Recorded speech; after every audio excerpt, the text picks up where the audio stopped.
Hey guys, welcome to the Asian Hustle Network podcast. My name is Brian. And my name is Maggie. And we interview Asian entrepreneurs around the world to amplify their voices and empower Asians to pursue their dreams and goals.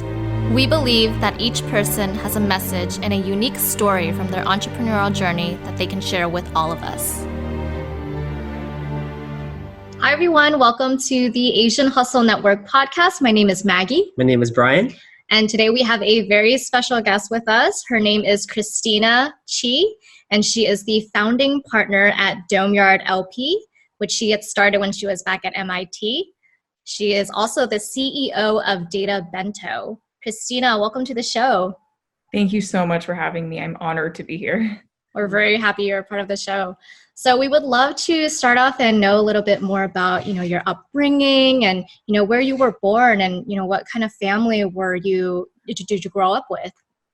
That's an awesome question. So I was actually born in China. When I was 3, my family immigrated to Utah in America, for those who aren't familiar, a really small town in northern Utah. And they were waiting tables at restaurants, washing dishes and stuff, making $1 an hour wasn't a lot, even back then. And so I grew up relatively poor, I guess. And that, you don't really notice that environment, I think, until certain things happen to you and you're surrounded by certain people. And so, for instance, like I just remember back then, I would have to, after school, because I was an only child, I would go to the restaurant after work and like literally just hang out in the restaurant. And some people would be like, who's this poor kid? And there'd be older guests who would give me like a quarter so I could buy like, those like candy items from the candy machines at the restaurant and stuff. And so just remembering the times when like even a quarter meant so much to me, which is ironic because, when these days, my hedge fund, like when we get a $10 million investment, I'm just kind of like, it's just 10 million, it's just crazy how your life changes. And so I think it affected though, when I was growing up that way, I kind of had this weird, a wrong impression that pursuing money was what mattered. Just because it just felt like, the more I had, the more I was able to accomplish things I wanted to and buy the things I wanted to buy and, very selfish things like that. And so pursued money above all else, started the hedge fund and really suffered the consequences of that as well in terms of realizing, I made it to top of the totem pole in finance, but not much, what have I gained in terms of being happy and things like that, just really made me reflect on like, is there more to life than money? And there absolutely is. But yeah, I'll think about actually when I was in preschool as well. One of my core memories from when I was like, 4 years old was actually, I had just moved to America and my parents would pack like, Chinese lunch boxes for me for lunch. And I'm sure this is a story that's heard across a lot of immigrant children, all immigrant children experiences at some point.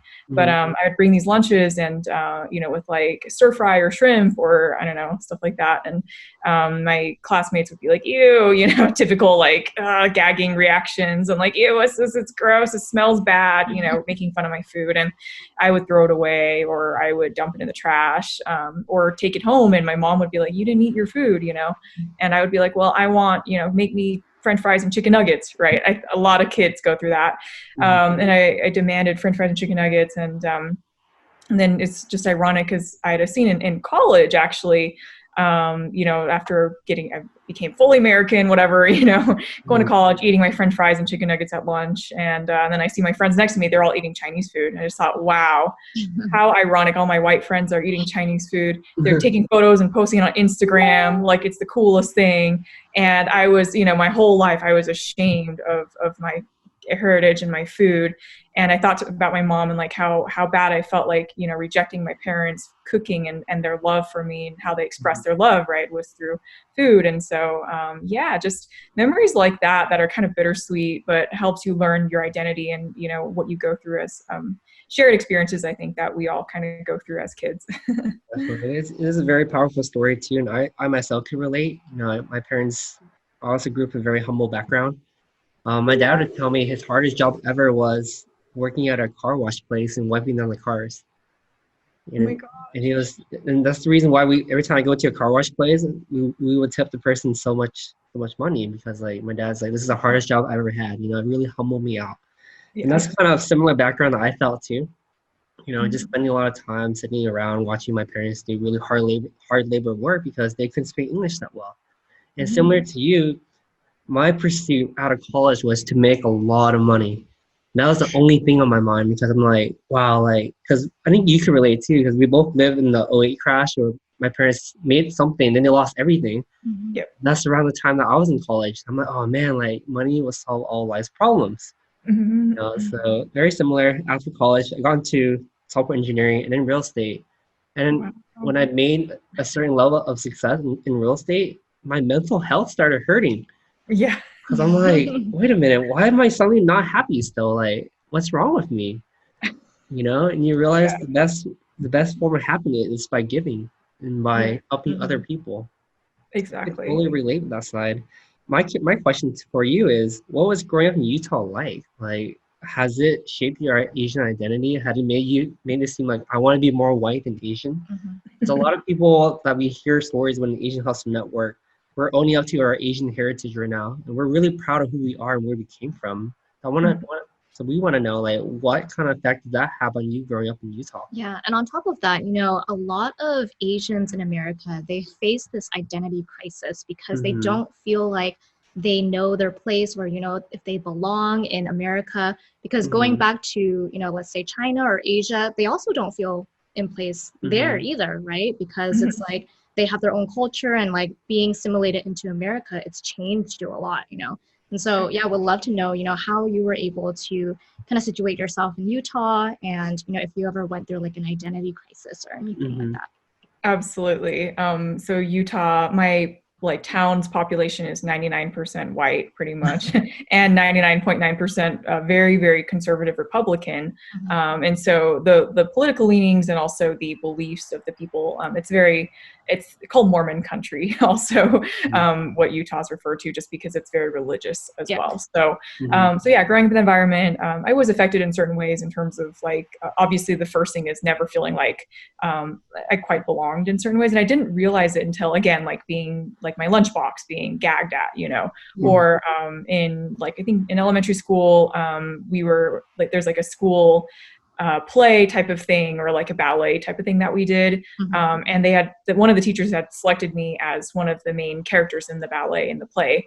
And then another teacher said, no, we need, Claire needs to be white because that's who she is traditionally. We can't have a Claire with black hair, it needs to be a blonde white girl. And I was like, I didn't realize at the time what that meant. I went home, told my parents were like, wait, that's wrong. And they were upset. And I was like, okay, so I should be upset too.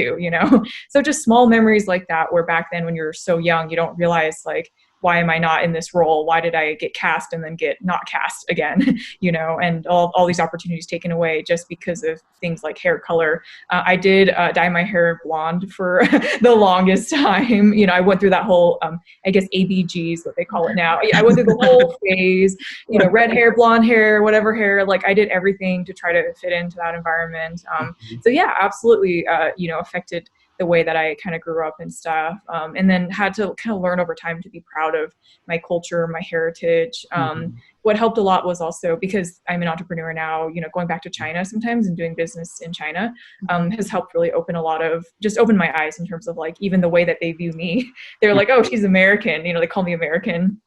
Yeah. And then in America, they call me Chinese. They're like, go back to, especially during COVID, right? A lot of people get or your friends might've gotten go back to your country or, microaggressions and stuff like that too. So it's definitely an interesting time, but I don't know how to describe it. I think it's a constant process. I'm still constantly trying to find myself. I wish I could constantly or confidently tell you guys oh yeah, I know who I am. I know, I have a place in this world. Yeah, we all do. But I think it's still a constant process and educational experience for me, even, during this time when for instance, during the whole Black Lives Matter thing, right? I think that was a big learning experience for everyone here. How do you be an ally? And how do you also recognize, there is a lot of, people mention Black on Asian crime. People mention all these other, what about all the looting? What about all the police, what about all the violence on all sides? Yeah, that's true, but how do you be a proper ally and how do you support your friends through all these different things? So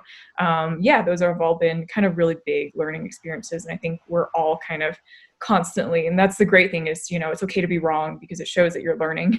It shows that you've changed your mind on things. When I was growing up, I'll tell you, like in Mormon country here, conservative land, one of my teachers in high school, he said, okay, who is against gay marriage? And every single person raised their hand in class, because back then, this is only 10 years ago, only 10 years ago, people were still very anti LGBT, gay marriage, gay rights. And now I'm sure if that same teacher asked that question, everyone would be like, oh, I'm, all for gay marriage now. And now my high school has an LGBT club.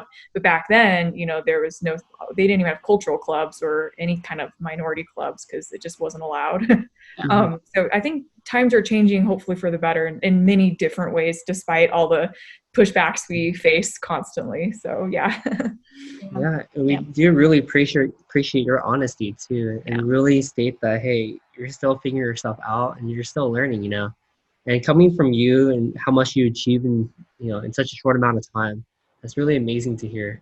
That honesty, that you're still learning, you're still growing. Like, you can really tell this is just the beginning for you too. Yeah. Can't wait to see what you're going to accomplish in the next 5, 10, or 20 years from now. Definitely. And fast forward a little bit. And so you grew up in Utah and now you're moving on to college, MIT. Like, what was that transition like? Like when you first, you're like, oh my God, I'm leaving Utah. This is where I'm going. Like, what was that pressure on you achieving academic success growing up like through your parents? And did you know that you wanted to go through, the fintech route, or did your parents have any plans for you? Like, did they want you to go through a specific route? Because in Asian culture, a lot of our parents, they immigrated here, they want a future for their kids, and they have this set plan, like you have to be a lawyer, you have to be a doctor, right? Did your parents have like a set of plans for you, or were they pretty like relaxed and chill about what you wanted to do for your future? That's a great question. I think they were pretty in between, I would say. They're not like the crazy tiger mom level of like not letting me have any fun, but also they were still like, don't go totally crazy and, still try to be a good person and do what's right and stuff like that. I don't know. It's hard to describe, but like, for a lot of parents in East Asian and other countries in general, I think those cultures where education was like back then for them, right? The only way out of poverty was education. The only way out of poverty is you take a test, the Chinese version of the SAT or the Indian version of the SAT, whatever it is, and you get like the best grades, and then you get into school, and then, that's your way out of poverty. But, in America, the hardest thing for Asian parents to realize is like, we don't even have the SAT this year. I think my brother is a junior in high school, and they canceled, he actually went to the SAT testing site in, I think, March, and they all sat down and they were like, guys, this test has been canceled and then they just all got up and left again. Yeah. So there's not even an SAT anymore, so like for my parents to be like, oh my gosh, now what? And I'm like, yeah, exactly. College is a lot more holistic here, I would hope. It's becoming a little more holistic and hopefully more fair. I don't know. But, it's a different process than in other countries. So like for me, I would say, I'm trying to think of what got me into MIT. It's hard to describe, but I was really into anime. I still am. So I was really into anime growing up. I did a lot of cosplay, and I did write a lot of my essays on doing cosplay, being kind of weird. I was a homecoming candidate for my high school, and I represented science club. So every candidate has a club that they represent. And so I had the science club sash, but then instead of wearing a dress, I wore like a lab coat and I had like goggles and like a beaker, and I looked super nerdy basically, and like, just kind of not caring. And so I just wrote a bunch of essays on like, like that's okay. And I think all the moms, there's a lot of pageant moms in Utah, and they were really upset seeing me go down walk down the aisle like that when their daughters were all dressed in like, fancy dresses and stuff. But all the emo kids were really proud of me. They were like, oh my gosh, look at, all rebellious emo kids. So just experiences like that, I think, were very eye-opening to me, but also hopefully helped me in a sense to, I think I got in because of that, because afterwards one of the admissions counselors was like, oh yeah, you're the girl who wore the lab beaker down. They remembered my essay. So, but anyway, so getting in is totally different from, it's a lottery, right? And that's what I say to everybody, like, you apply to wherever you can, but like, if you don't get in, look, it's not the end of the world, right? Like I'm the only one in my family who's ever gone to like a good school. My parents went to state school, Utah State University, like it's great. And they had a really good life and a really good path for them opened as well. And so it just doesn't matter. Like I know a lot of parents stress that all the time, that you must get in Harvard, but like, to be honest, like I have friends who go to Harvard and they totally fail at life. So not saying that they're failures, but just, they're not happy. Right. And I think that that's an indicator of like success in a certain way. So yeah. Anyway, so then getting out of MIT was more difficult in terms of like, I was a failure student by all means in terms of my first exam at MIT was physics. I got a 21.5%, which is like really, you know, in high school, you're used to getting like 80s and 90s or whatever. And then I got 21%. And my friends, I remember one of my white friends down the hallway, he's like, you got a 21%. I'm like, I got 21.5%. Like, I was so angry. Just barely making it through. And then, that same white friend, he introduced me to boba, like, you know, bubble tea boba, which I had never heard of. Yeah.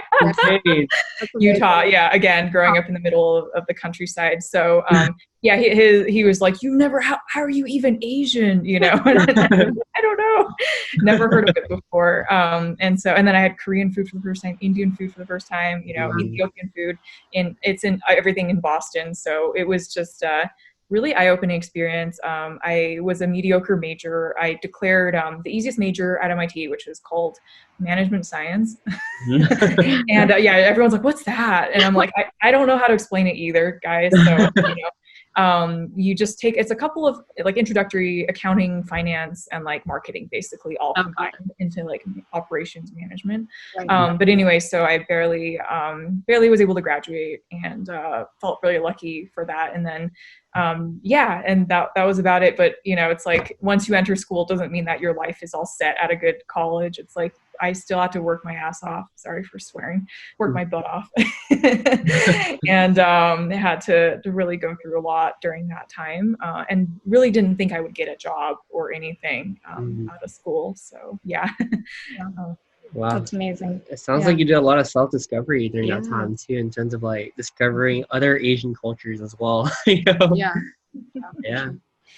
We would love to know, you know, we know that you started Domeyard while you were back at MIT. I'm very curious to know, you know, how that idea transpired. And, you know, we know that it started in your dorm room, right? Yeah. And we hear, you know, stories of that, you know, ideas transpiring in your dorm room, and you've been working on Domeyard ever since that time. You know, I would love to know like how the idea came about, and were you working with other people on that? You know, how did this all, you know, transpire? Yeah, that's a great question. So like, I feel like good ideas come from bad experiences for the most part. And so, you know, I wish I could just tell you, oh, I just had this genius idea that just came up, and then I decided to hustle and do it. And the reality is actually I had a really bad experience. That was an internship at a big financial bank on Wall Street. And it was kind of like, I guess when people ask what it was like, it's like Wolf of Wall Street, but like in modern times. And I was, I worked like 15, 16 hours a day, usually. Like I was a zombie in terms of like my social life and my like mental health. I didn't really have much time for anything. They called me there's only 2 women interns. That was the other tough part, was like, there's 2 female interns, and they would call me the coffee girl because my job was to grab coffee every day and pay for it by myself. I had to pay out of my own money, grab coffee for whoever wanted on the team, you know, do the rounds every day for coffee 2 or 3 times a day. And then they call me the shitty coffee girl. Sorry for that. Literally what they called me is the bad coffee girl, the shitty coffee girl, because the other girl was better than me at grabbing coffee. And I was like, oh my gosh, they're really going to put us against each other and make the 2 girls like the enemy, you know, try to pair us against each other.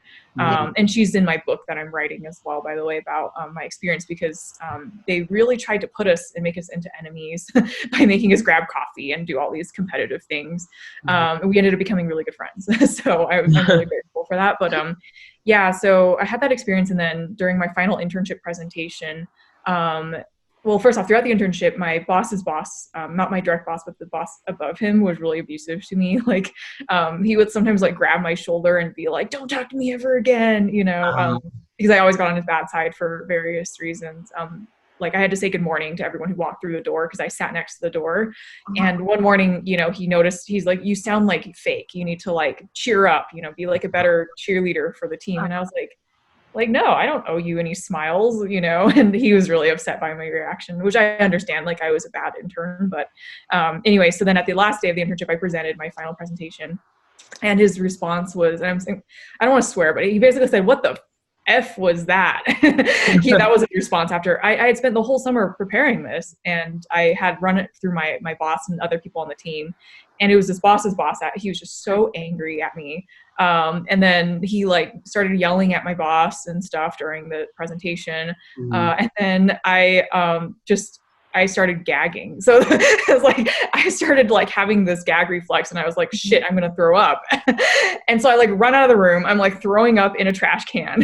And like, that's how traumatized I was from that whole like experience. So anyway, after that, I was known as the girl who threw up on her boss during during like the summer internship in Wall Street. And then, I was totally lost. I couldn't find a job. Other people who I interviewed at other companies, they would be like, oh yeah, I've heard about you. And I'm like, oh no. I know how they heard about me. It was probably because word spread around that there was an intern that was really bad. And so anyway, then I decided, well, why not just trade on my own? And so, nothing else to do. I was trading German markets at like 2 a.m. going to class during the day. And this was my senior year, and decided, well, you might as well just make this into a real company. It's not like I had much else to do anyway with my life at that point. And I felt completely lost and confused, to be honest, and felt like nobody wanted me on Wall Street. So so I guess it's like these ideas, if I had looked at also the stats about like hedge funds or startups, right? Like startups rarely succeed. I think it's like less than 10% or something. And for hedge funds, it's even like lower. Like these things rarely succeed. And if I had did the analysis, I would never have started it. But it's kind of like, I think when you start a company, when you start an idea, you're driven by passion, right? It's just like what wakes you up in the morning. And even if you're not going to succeed, if you don't know your future, really, you don't know your fate, but like even so, it's like, so long as you wake up and you're excited and you're pumped to go to work, right? Like that's the feeling that I craved. And for the first time I had that feeling by starting my own company. And so I just kind of went from there and made a ton of mistakes, which I talk about in the book, but also did two or three things that were right, I would say. And then those things I did right hopefully helped in terms of growing the fund into kind of the $7 billion, trading volume fund that we do now. So but it was a long kind of stressful process throughout. Exciting and stressful. Yeah, I'm really sorry to hear about your experience.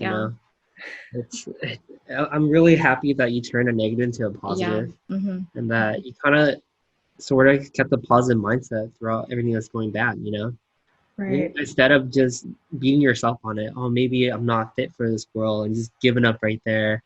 You didn't give up. You looked for a different way to succeed. Exactly.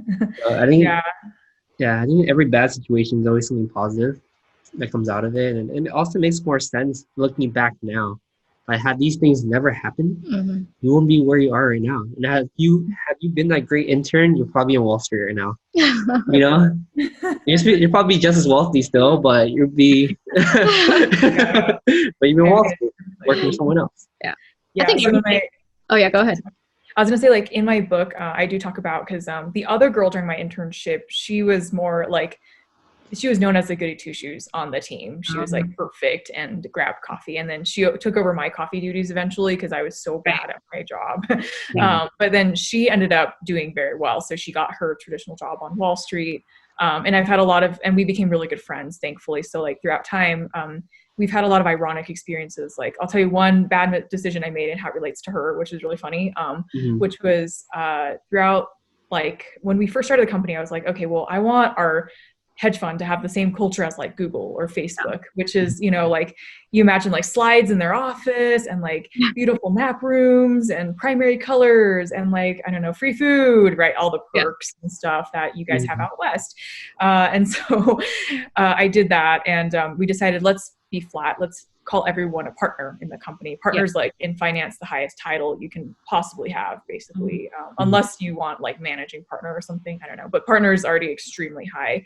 So we called everyone a partner, including myself. I used to just go by the partner title. Then what happened was we had a couple of employees who abused this or tried to abuse the policy. So like, for instance, we hired someone who's an office manager. Her job is just literally clean the office, clean the kitchen, clean the sink, organize the space, get some supplies, all the basic stuff, right?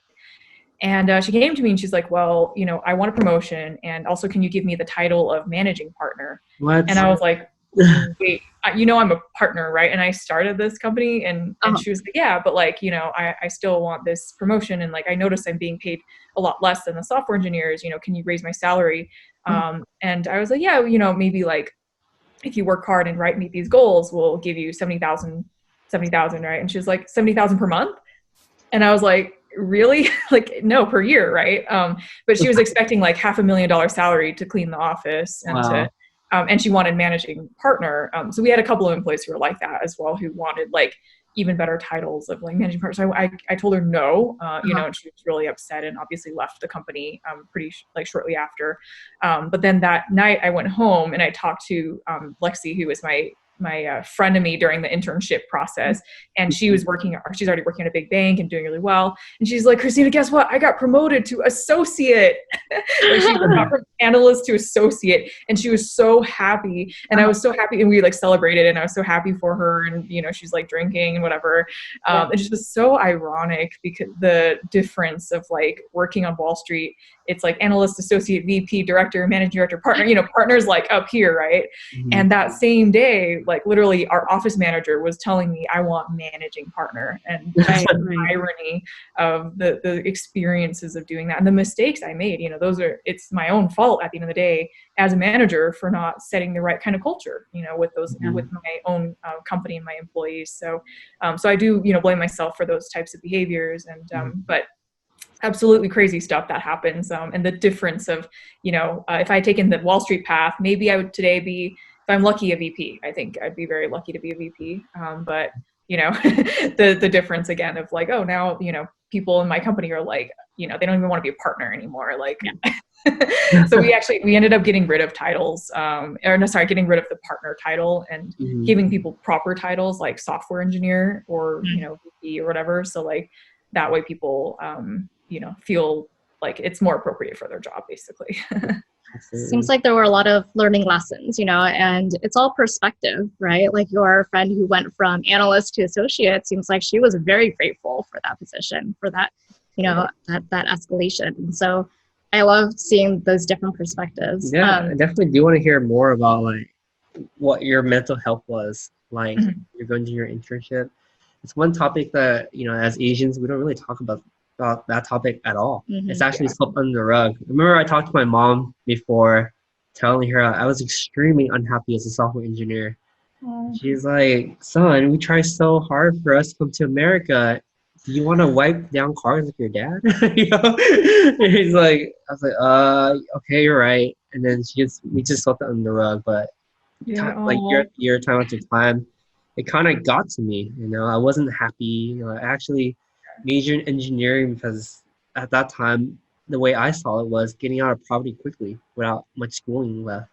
I was like, oh yeah, engineers make like 150, 200K a year in Silicon Valley. I'm gonna move there and make that type of money. And I never realized how much I hated my job.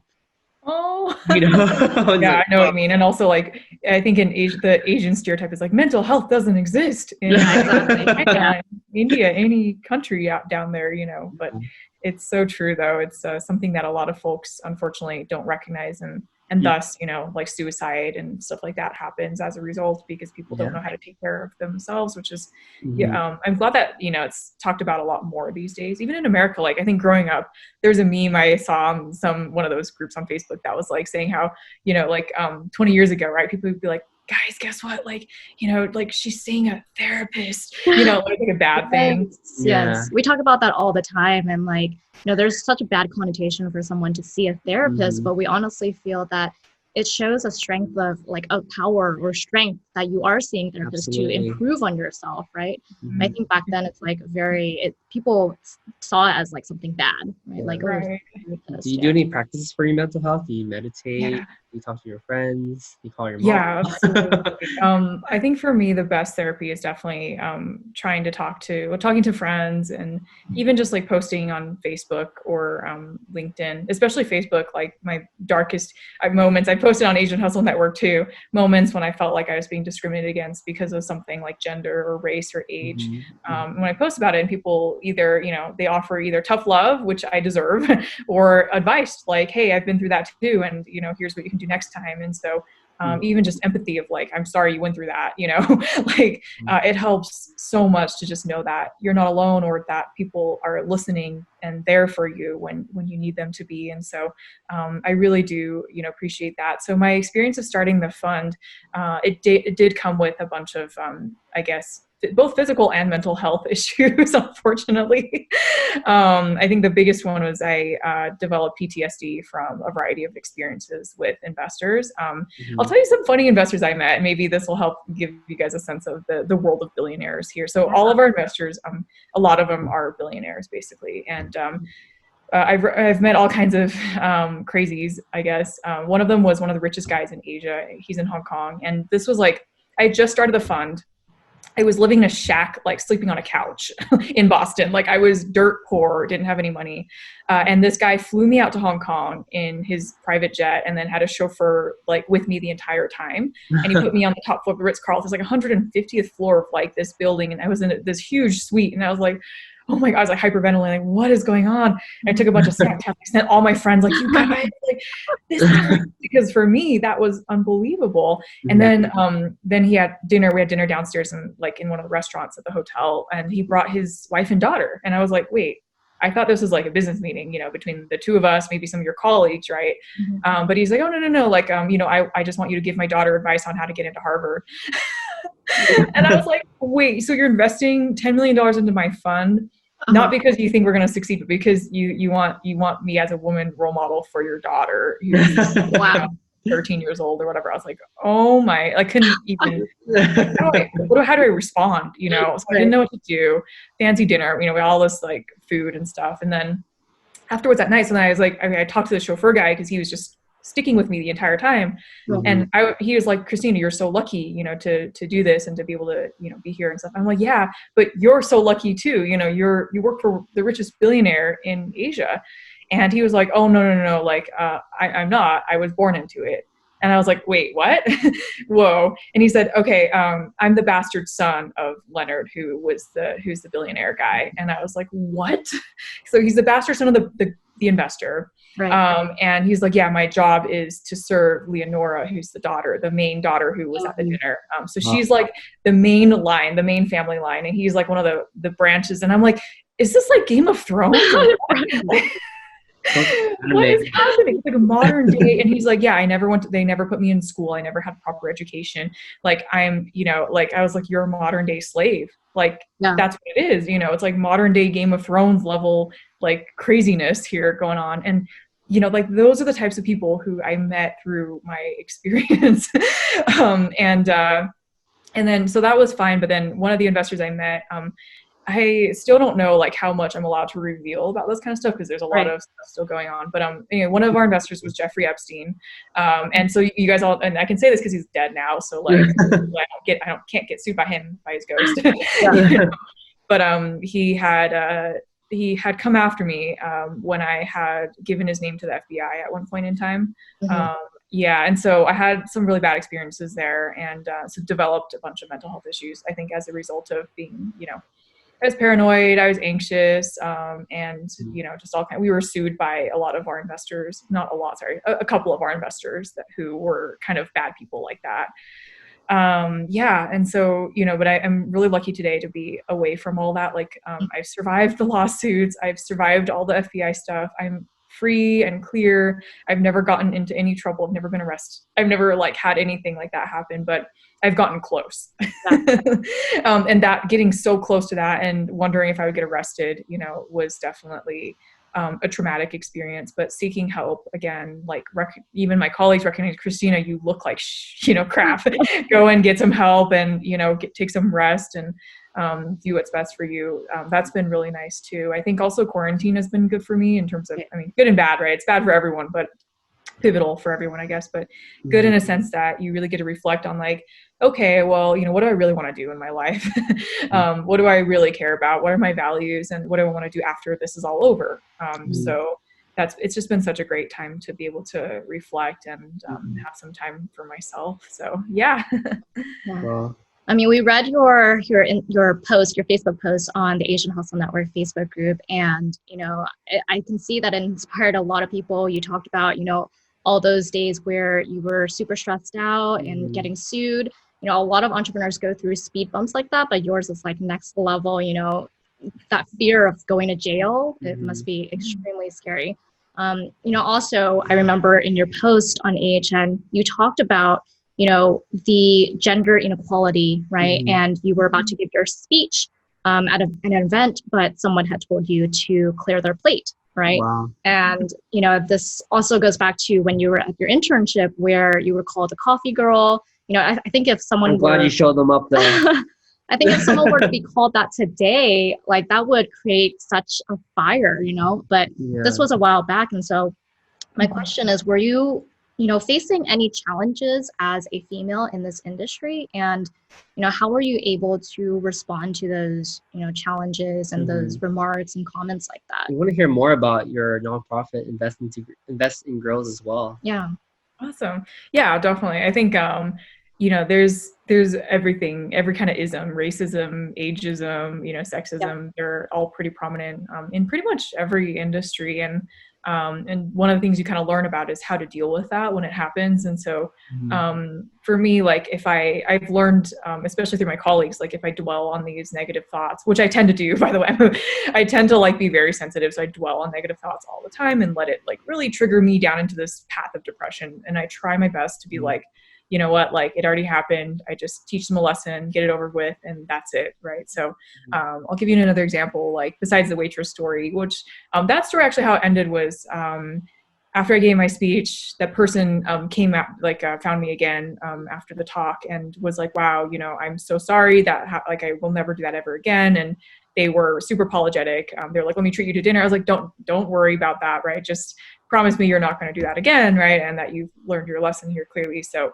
at least like that person learned by just, he's like, I've just never seen a minority woman on stage, you know, I'm sorry, you know. And I was like, that's fine. Pattern recognition. We all have pattern recognition, right? Like we all have our own biases, like kids. There's studies on like 4-year-old kids who have biases of like us versus them based on what they see. So like my bias was like growing up, I'm a bad driver. My mom's a bad driver. So I thought all Asian women are bad drivers, you know? And then when I got an Uber driver for the first time, who's a woman, I was like, oh no, like she's going to be so slow. I need to get to the airport, you know?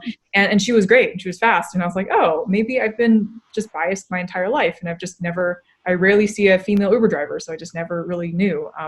So those biases come across everywhere in life, including for myself. And, you know, I just learned to correct them over time, and that's fair and fine. So yeah, it does happen quite a bit. Like we were interviewing a board member as well a couple of years ago for a board seat in our fund. And this guy's like CEO of a big company. And so he came in and he said, he was like on a call and he's like, oh yeah, sorry, I'm meeting with these kids right now. Like I'll call you back later. And he called us kids and it was very subtle, and he kept on saying stuff like, oh, you kids are so smart these days, or, you know, whatever it is. And he means them as compliments, but to me, they're more like microaggressions because calling you, because he's, first off, I'm the chair of the board in this situation. I'm not his daughter, you know. I'm the chair of the board, and I'm interviewing him for a position, and he's calling me a kid, his interviewer a kid, you know. And there were so many other things he could have called me, including by my name, which he didn't. And I just thought, wow. And so I said something like, he said, "You kids are so smart these days." I'm like, "Thanks, Dad." And he was like, whoa, you know. And it made him realize, oh crap, sorry, that just slipped out of my mouth. I didn't realize I was calling you that. You know, I was like, yeah, exactly, you know. I'm the chair of the board. You could just call me Christina. That's fine. You know, but you know, it depends on the context as well. Like if it was my dad's colleague's friend, right, and we're at a social event, like, sure, you can call me a kid. I get it. You know, I'm my dad's kid and whatever. But if it's at an event where I'm an interviewer here, like, you know, that kind of stuff is totally inappropriate during an interview. So, or like, what else was there? I got another one I get is like, your parents must be so proud of you. I don't know if you guys ever get that. Like, it's usually said towards young people who they think we get that a lot, actually. It's like on a daily basis nowadays. Yeah, I think in their perspective, they don't mean any harm, but then in a sense, it is a little bit belittling. You know, like if it's in a business setting, like why can't we be on the same level, just talking to each other as like partners? You know? Yeah, exactly.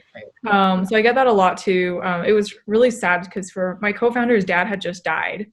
And so for him to hear, oh, your parents must be so proud of you, he was like, yeah, don't say that, right? Like, you don't know if I have parents, and he doesn't get along with one side of his family. So, you can't just assume that we all have parents who we get along with and who are proud. Some of our parents aren't proud of us for being an entrepreneur, So that was another thing that really, so I'd be like, thanks, Dale, your parents must be proud of you too, and he kind of makes Dale do like a double take. Okay, maybe I shouldn't say that anymore.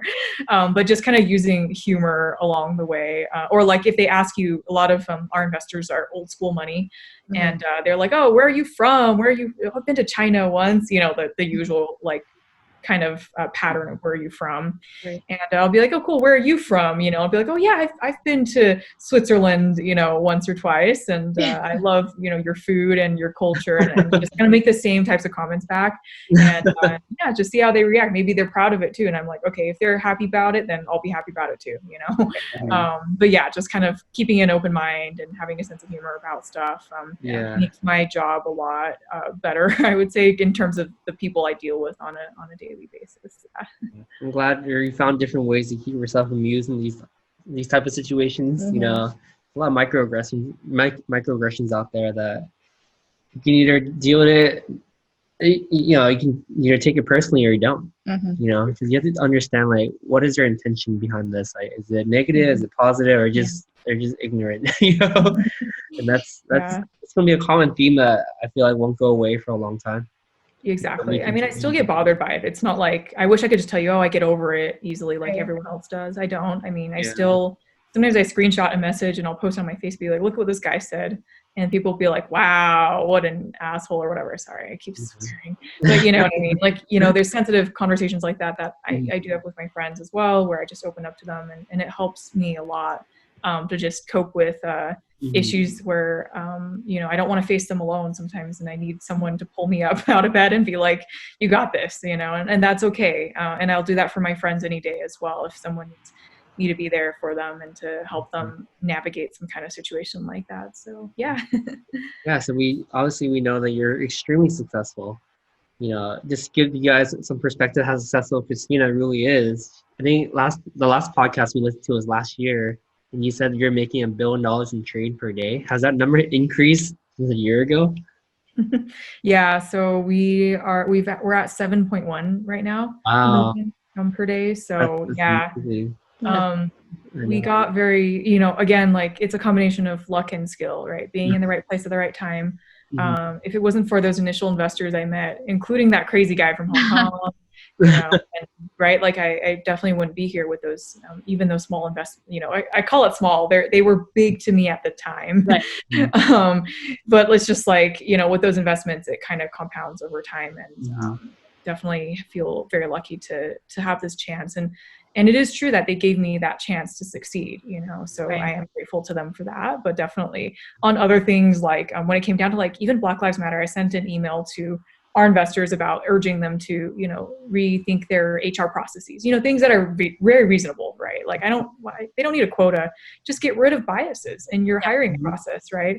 And stop asking discriminatory questions to people during the hiring. Like, that's easy to do for anyone.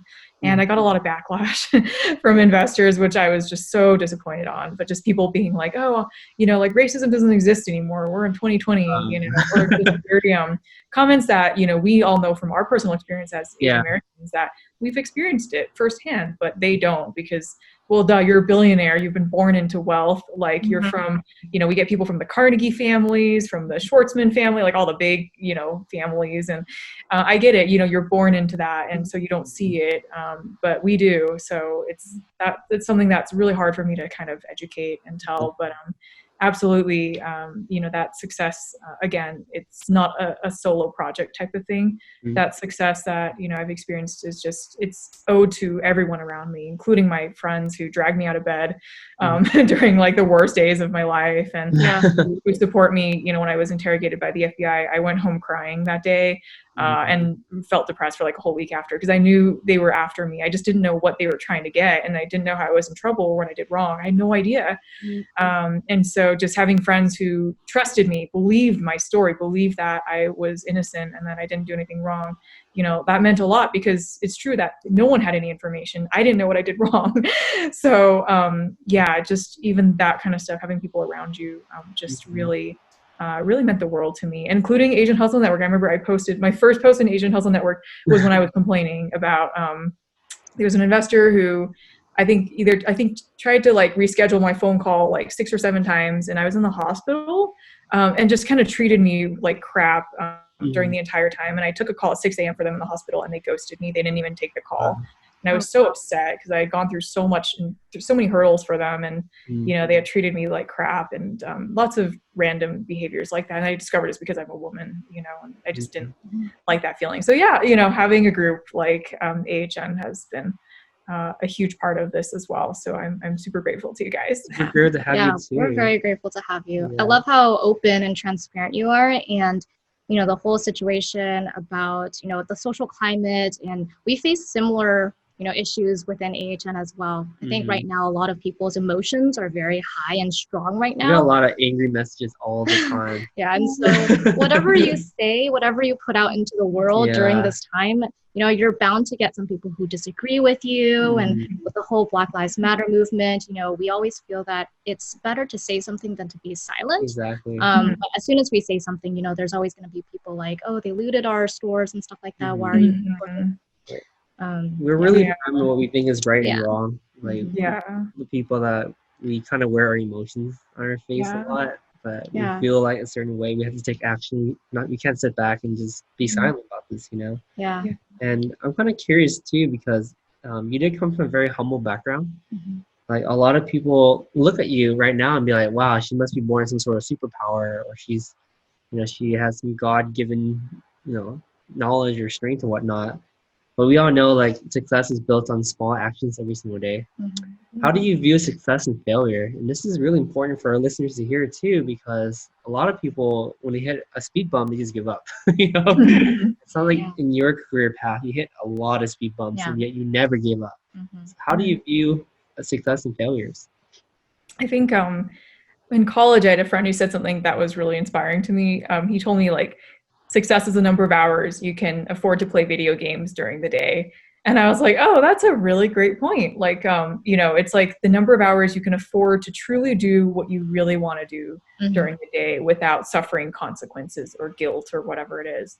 And I thought that's such a great point, because, you know, if you're like, I have friends who work in investment banking for 40 years, you know, 18-hour days, and they never really had a life. And then they look back and they're like, what have I done? You know, I couldn't really do the things I wanted to travel, never got to travel. You know, I wanted to have kids, never got to have kids, right? Or do those things that they wanted to do.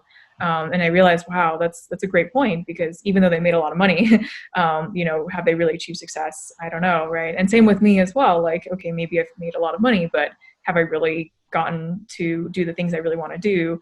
Kind of yes and no, it depends.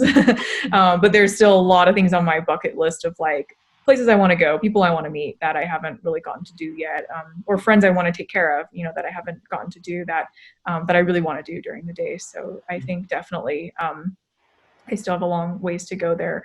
But and I was going to say actually what you said about, you know, the whole Black Lives Matter movement, you guys made such a great point about, you know, it's tough to stay silent, right, during this time. And I think it's good to speak up. The other thing I did want to talk about that was, you know, you can support a movement without supporting 100% of every part of the movement, right? And I think that's really important to understand. Same with like, you know, there's a lot of other political issues, right? Like, I don't know, like LGBT stuff, LGBT movement. Yeah, you can support like the movement without having to support every single, you know, organization out there or every single part of that movement, who some of them are on different parts of, you know, the political spectrum or whatever it is, right? And like, that's fine. You don't have to support every single one of it. And that's okay. So I think that was really important for people to distinguish, because like, you know, maybe for instance, like someone like me, I don't support small businesses being looted because they're small businesses that are owned by immigrants, right? And just is so non-American to me personally. But that doesn't mean that I don't support the Black Lives Matter movement as a whole, right? And so yeah, that was, and also I was gonna also tell you guys, like, I feel like moderation is a thankless job. You guys have such an amazing and thankless job. And I'm so grateful that you guys are here to, you know, comment on every post, support everybody through this process, and to support everyone's ups and downs through their own individual journeys. Like, I can't even tell you how much your comments mean a lot to me, but also mean a lot to everyone in the group as well. So thank you from the bottom of my heart, and I'm sure from everyone else. Like, your job is very important. It's thankless. People will always complain and criticize, but that's the whole point, is to get people to talk. So so yeah, thank you. Well, I just wanted to say thank you for doing the honors of sharing your story, because we're trying to break that mental barrier within the Asian culture. And in the beginning, it was very hard for Asians to share their stories. And We don't like to talk. yeah, a lot of people, Brian and I talk about this all the time. And, there would be people who said, oh, if you had $50,000, how would you, use that money, or how would you invest it? And a lot of people said, if I told you my idea, how do I know you're not going to steal it?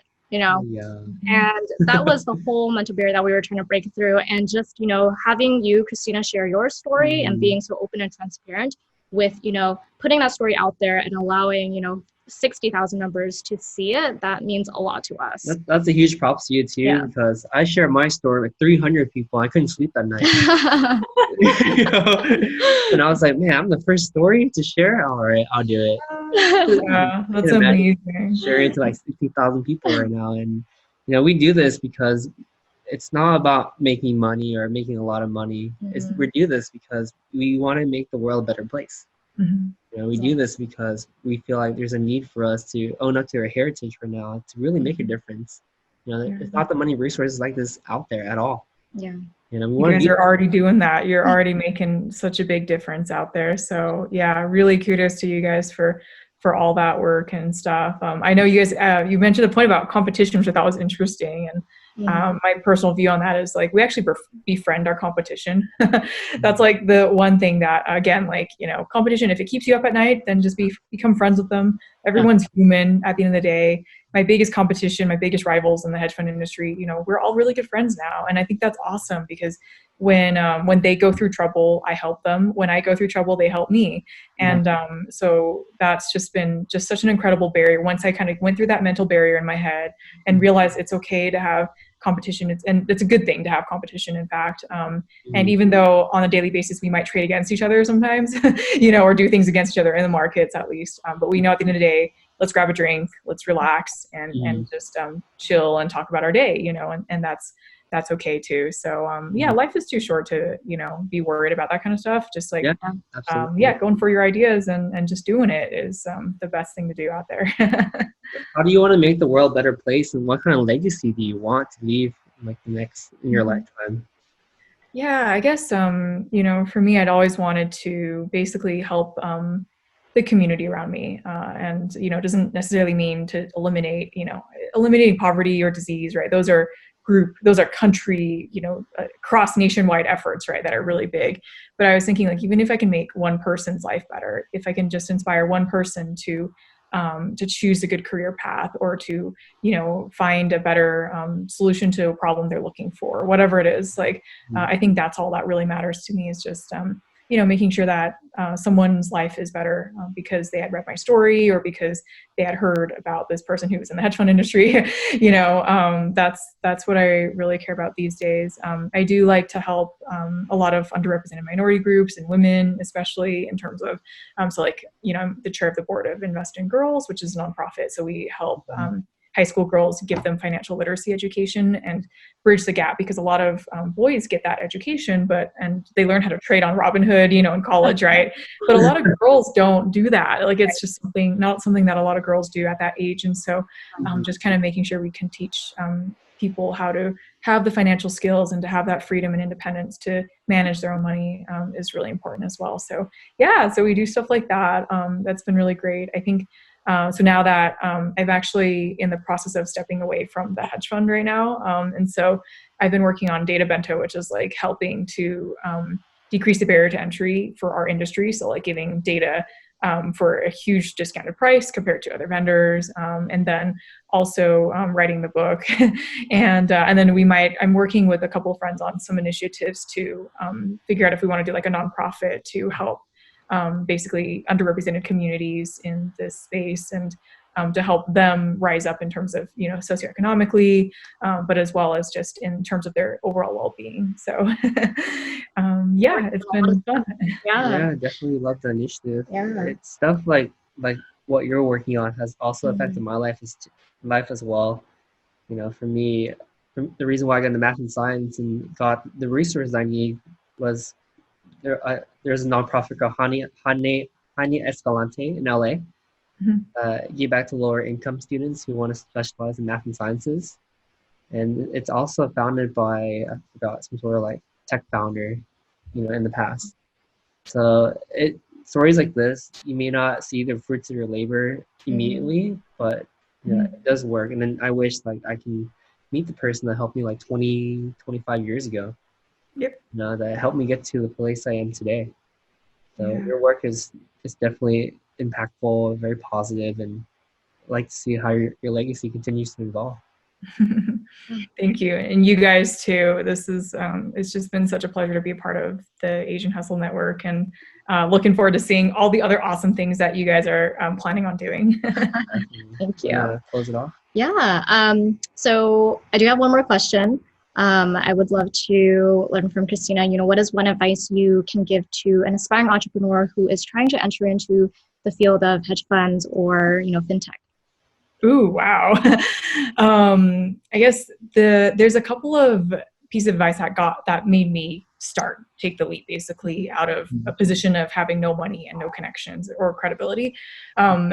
So one was kind of this quote, like, you're the average of the 5 people you spend the most time with. And I was like, oh, that's so true. And I looked around my internship desk at these people who were being kind of abusive and crazy and, you know, making me grab coffee. And I'm like, do I want to be the average of these people? You know, maybe not, right? And I realized like I wanted to create those 5 people around me and to kind of have control over, you know, the type of person who I want to become like. And so that really inspired me as well. And then another one was like imagining you're like 100 years old, you're in your deathbed and you're reflecting back on the timeline of your life, right? And thinking about like, what would you want that timeline to look like at every point, every step of the way? And realizing for me, like, you know, would I feel happy working at I don't know, a large bank for 40 years? Personally, no, but that's just my answer. Again, like if, you know, it's okay if your answer is, I want to do that. Or maybe your answer is, I want to be a mom for, you know, my life. But that's great. Like there's nothing wrong with any path you take. But just for me as an exercise personally, I'm like, oh yeah, you know, I would like to be an entrepreneur. I would like to do this. And it's never too late to kind of start that now. You know, when it doesn't matter, you know, I think there's never really a time to be ready, to be honest, to start something. People always imagine I'll be ready later. Like once I have, you know, I need like this much money in my bank, or I need to have, you know, be at a stable place in my life, or be in this city or whatever it is. But you realize at some point, like, you know, that's probably either never going to happen or, you know, life is full of so many surprises and detours, like coronavirus. Now, like, everyone's plans have been derailed. So then you realize like, well, there's just no better time to start it than just trying to start it. And then going from there, going for it. And, you know, and if people ever need advice from me, you know, welcome to contact me. But I remember getting a lot of pushback from people, like a lot of older people who started hedge funds. They're like the old folks in Boston. They're like, oh, you know, get an MBA first, get a PhD, you know, get some years of experience. And I'm like, that's great, you know, if you can do that and afford that. But for me, I was too poor and too desperate. So I just started. And also because I was known as the girl who threw up on her boss already. So I had this bad reputation on Wall Street. So I was like, okay, well, I might as well start it now. And so, you know, there's really no right time. It's just whatever you think is right. And so if you need someone to just tell you, just go for it, then just go for it. You know, I can be that person to tell someone, just go for it. And I also like really like few people I know tell me, oh, Christina, I totally regret starting a company. You know, I totally regret becoming an entrepreneur or starting this company, right? Like that, you rarely hear that because even if your company fails, you find so many opportunities after. And sometimes it's the third, you know, it's the third time's the charm or whatever, right? Your third company succeeds. You just never know. So, I just say, just go for it and, you know, have faith in yourself if you want to start a company, or if you want to go into a new field or find another job, whatever it is, you know, just have faith in yourself that you can do this and that things will be okay in the end. And that's all that really matters. That's amazing. That's very sound advice. Thank you so much, Christina. So for our listeners, how can they learn more about you, and when can we know more about your book? So I have LinkedIn. I'm just Christina Qi on LinkedIn. So you guys are welcome to add me there. or what else is there? I do have a Twitter as well. I'm kind of obnoxious on Twitter, but to follow me on Twitter. And then in terms of my book, it's scheduled to be published around December of this year, actually. So I will definitely try to make an announcement when the time comes closer to that. I hope you guys will enjoy the book. It talks about some of those experiences I mentioned, the modern day slaves, the Jeffrey Epsteins of the world. And what's scary is that these are true stories that happened. So I just wanted to kind of tell people what it's like to make it to the top in finance and who I'm working for at the end of the day, which is kind of scary. So just wanted to kind of tell that experience into the open. And if anyone's considering a career in finance or is already in, or just wants to learn about the industry, I'm hoping that this will be a really interesting guide for folks out there. So I'll definitely let you guys know in the group as well and make an announcement when it's actually published on Amazon and stuff. Yeah, That'll be great. definitely be there to amplify your voice and support you along the way. Thank you so much. Well, thank you so much, Christina. It was wonderful hearing your story. I'm sure the viewers and the listeners would think the same, but it was great interviewing you. Thank you so much for being on the show. Yeah, thank you so much. Yeah. Thank you both. It's been a pleasure to be featured on this podcast, and I am looking forward to everything you guys will be doing in the future. So, thank you. Thank you. Hey guys, we hope you enjoyed this episode. Please subscribe to the show. We would like to get to the top 10 on iTunes, so be sure to leave us a 5-star review. We release an episode every single Wednesday, so stay tuned. Thank you guys so much.